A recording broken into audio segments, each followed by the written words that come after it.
আসসালামু আলাইকুম everyone, welcome to Bangladeshi blogger Mousumi. কাছে এবং দূরে যেখান থেকে আমার আজকের ভিডিওটা দেখছেন, আশা করি সবাই ভালো আছেন। আমরা আল্লাহর রহমতে ভালো আছি। ব্যালকনিতে এই পর্তুলিকা গাছটাতে মাশাআল্লাহ অনেক ফুল ফুটে আছে। এই গাছটা কিন্তু আগে দক্ষিণ দিক দিয়ে ছিল, আর ওই দিক দিয়ে থাকাতে আমি কিন্তু ভালো করে দেখতে পারছিলাম না, তাই কিন্তু এই দিক দিয়ে নিয়ে এসেছি। আর এখনই তো প্রতিদিন সকালবেলা উঠে যখন দেখি যে গাছটাতে একদম ফুল হয়ে ভরে আছে, তখন তো মনটাই ভালো হয়ে যায়। আজকের ভিডিওটা আমি মুনতাহাকে স্কুল থেকে নিয়ে আসার পর থেকে শুরু করেছি। যেহেতু স্কুলে যাওয়ার সময় ও তেমন কিছু খেতে চায় না, তাই আমি চেষ্টা করি স্কুল থেকে আসার পর হালকা পাতলা ওকে কিছু খাওয়ানোর জন্য।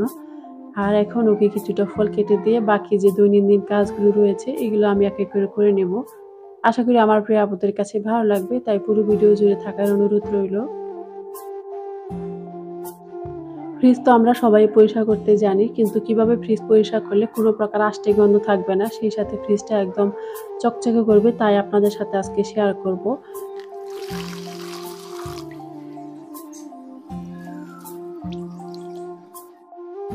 প্রথমে ফ্রিজটাকে পরিষ্কার করার জন্য কিছুটা পানিতে আমি সামান্য পরিমাণ ভিম লিকুইড দিয়ে পরিষ্কার করে নিয়েছি। এবার আরও কিছুটা পানিতে আমি সামান্য পরিমাণে লেবুর রস নিয়ে এই পানিটা একটা শুকনা কাপড় দিয়ে ভিজিয়ে তারপরে ফ্রিজটাকে পরিষ্কার করে নিয়েছি। এতে করে কিন্তু ফ্রিজে কোনো প্রকার আষ্টে গন্ধ থাকে না। অনেকের বাসায় হয়তো ভিনেগার থাকে না, তাই কিন্তু এইভাবে লেবুর রসও ব্যবহার করতে পারেন। আর যাদের বাসায় ভিনেগার রয়েছে, চাইলে কিন্তু ভিনেগার দিয়েও পরিষ্কার করে নিতে পারেন। ডিপ ফ্রিজে জিনিস রাখার পাশাপাশি কিন্তু খুঁজে বের করার একটা অসুবিধা হয়ে থাকে, তাই আমি সবসময় চেষ্টা করি আলাদা আলাদা পার্ট অংশে রাখার জন্য। ফ্রিজের যে এই পাশের অংশটা রয়েছে, এটাতে আমি সব ধরনের বক্স রেখে থাকি, আর মাঝখানের যে ঝুড়িটা আছে এই ঝুড়িতে আমি ফ্রোজেন করা সবজি কিংবা অন্যান্য কিছু রেখে থাকি। আর মাছ মাংস রাখার জন্য আমি শপিং ব্যাগের ভেতরে পলিথিন দিয়ে রেখে থাকি। আর অনেকে হয়তো বক্স ব্যবহার করেন, কিন্তু যাদের বক্স ব্যবহার করেন না তারা কিন্তু আমার এই টিপসটা ফলো করতে পারেন। আর শপিং ব্যাগে আমি আলাদা আলাদা করে নাম লিখে রাখি, এতে করে কিন্তু আমার খুঁজে বের করা অনেক বেশি সুবিধা হয়ে থাকে। আশা করি আমার এই টিপসটাও আপনাদের কাছে খুব ভালো লাগবে। আর ফ্রিজটা কিন্তু মাশাআল্লাহ পরিষ্কার হয়ে গিয়েছে। আর উপরের যে অংশটা রয়েছে এটা আমি গ্লাস ক্লিনার দিয়ে পরিষ্কার করে নিচ্ছি। সেই পুরনো কথাটা আবার মনে করিয়ে দিচ্ছি। আমার আজকের ভিডিওটা যদি আপনাদের কাছে কোথাও ভালো লেগে থাকে, প্লিজ একটা লাইক দিয়ে কন্টিনিউ করবেন, এবং আমার চ্যানেল আজকে যারা নতুন চাইলে আমার চ্যানেলটিকে সাবস্ক্রাইব করে নিতে পারেন। ফেসবুক পেজ থেকে যারা ভিডিওটা দেখছেন চাইলে ফলো দিয়ে রাখতে পারেন। আর আপনি যদি এই কাজটি অলরেডি করে থেকে থাকেন, আপনাকে অসংখ্য ধন্যবাদ ও ভালোবাসা। এখন এই পাশে যে আমার আরেকটা ফ্রিজ রয়েছে এটাও পরিষ্কার করে নিয়েছি। এটা যেহেতু নন ফ্রস্ট, তাই কিন্তু পরিষ্কার করার কোনো অসুবিধা হয় না। প্রথমে হালকাভাবে ভিম আর পানি দিয়ে পরিষ্কার করে নিয়েছি, আর তারপরে তো লেবুর রস আর পানি দিয়ে খুব সুন্দর করে মুছে নিয়েছি। আর আমার ফ্রিজটা কিন্তু খুব সুন্দর পরিষ্কার হয়ে গিয়েছে, একদম চকচকে করছে। যেহেতু এই ফ্রিজটার ডিপের অংশ খুবই ছোট, তাই কিন্তু আমার আলাদা করে ডিপ ফ্রিজটা কিনতে হয়েছে। আর এই ফ্রিজটাতে আমি কোনো প্রকার মাছ মাংস এসব কিছুই রাখি না। খুবই প্রয়োজনীয় কিছু বক্সের ভিতরে আমি কিছু রেখে থাকি। আর এতে করে কিন্তু এই ফ্রিজটা খুব তাড়াতাড়ি ময়লা হয়ে যায় না।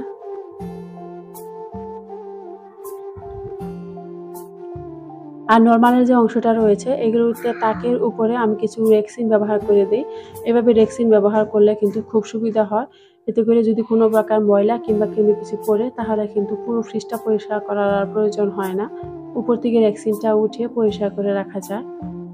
আর এছাড়াও কিন্তু ফ্রিজে ব্যবহার করার জন্য বিভিন্ন ধরনের ম্যাট পাওয়া যায়, চাইলে কিন্তু ওগুলো ব্যবহার করতে পারেন।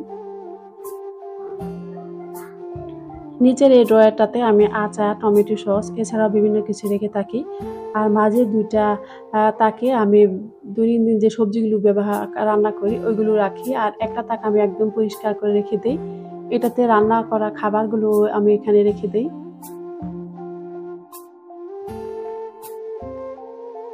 আর ফ্রিজের উপরে যে এগুলো ব্যবহার করি এগুলো আমি গ্লাস ক্লিনার দিয়ে খুব সুন্দর করে পরিষ্কার করে নিয়েছি। আর এই হচ্ছে আমার ফ্রিজের ফাইনাল লুক। উপরের অংশতে আমি প্রয়োজনীয় কিছু রেখে দেই। আর আজকে আমি আপনাদের সাথে খুব সুন্দর করে গ্যাসের চুলায় কীভাবে আমি কেক বানাই এটা আপনাদের সাথে শেয়ার করব। আর এর জন্য আমি এখানে 3টা ডিম নিয়েছি। আর ডিমগুলো কিন্তু অবশ্যই রুম টেম্পারেচারের হতে হবে। ময়দা নিয়েছি 1 কাপ, চিনি 1 কাপ, এর থেকে কিছুটা কম, তেল হচ্ছে 1/2 cup, baking soda 1/2 teaspoon, baking powder 1/2 table spoon, গুঁড়া দুধ নিয়েছি 1/2 কাপ, ভ্যানিলা এসেন্স নিয়েছি 1 টিস্পুন সমান, আর জর্দা কালার নিয়েছি খুবই সামান্য পরিমাণে, লবণ দিয়েছি স্বাদ মতো। আর এখন আমি এগুলো যে লিকুইডের অংশগুলো রয়েছে এগুলো সব একসাথে দিয়ে একটা হ্যান্ড মিক্সার দিয়ে খুব সুন্দর করে ব্লেন্ড করে নিয়েছি। এটা যদি আপনারা ইচ্ছা করেন তাহলে কিন্তু এখানে হ্যান্ড উইক্সও ব্যবহার করতে পারেন। তারপরে এটা যখন খুব সুন্দর করে ব্লেন্ড করা হয়ে গিয়েছে, আর এখন শুকনো উপকরণগুলো একটা চালনি দিয়ে ছেঁকে তারপর আমি এতে দিয়ে দিয়েছি।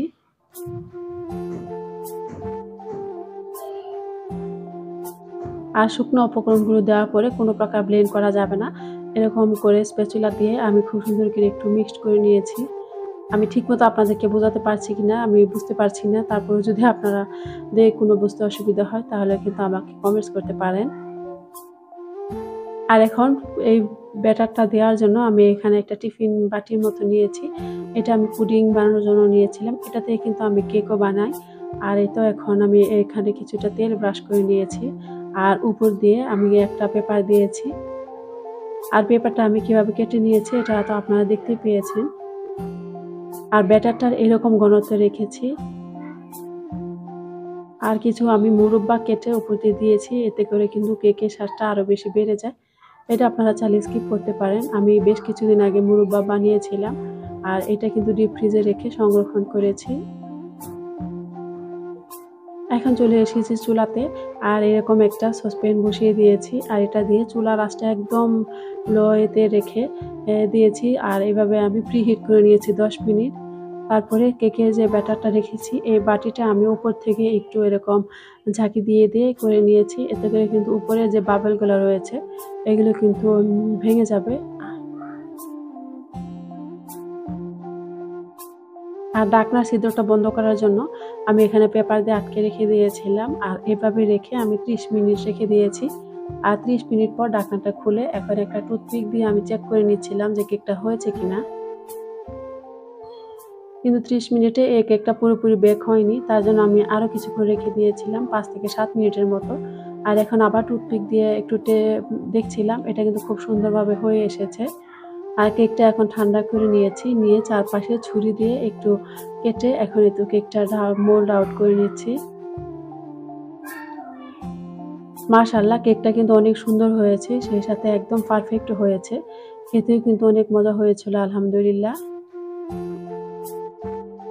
আর চারপাশে একদম খুব সুন্দর করে ফুলে আছে, আর কোনো প্রকার বাবলও হয়নি। এছাড়া অনেক সময় দেখা যায় কেক বানালে মাঝখানের অংশ ফাঁকা থাকে, এরকমও কিন্তু হয়নি, একদম স্পঞ্জ কেক হয়েছে।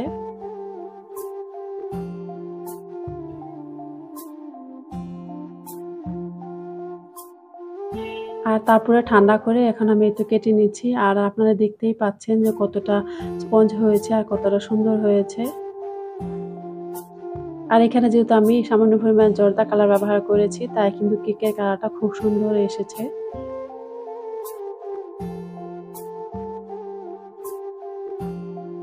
আশা করছি আমার এই কেক বানানোর রেসিপিটা আপনাদের কাছে ভালো লেগেছে।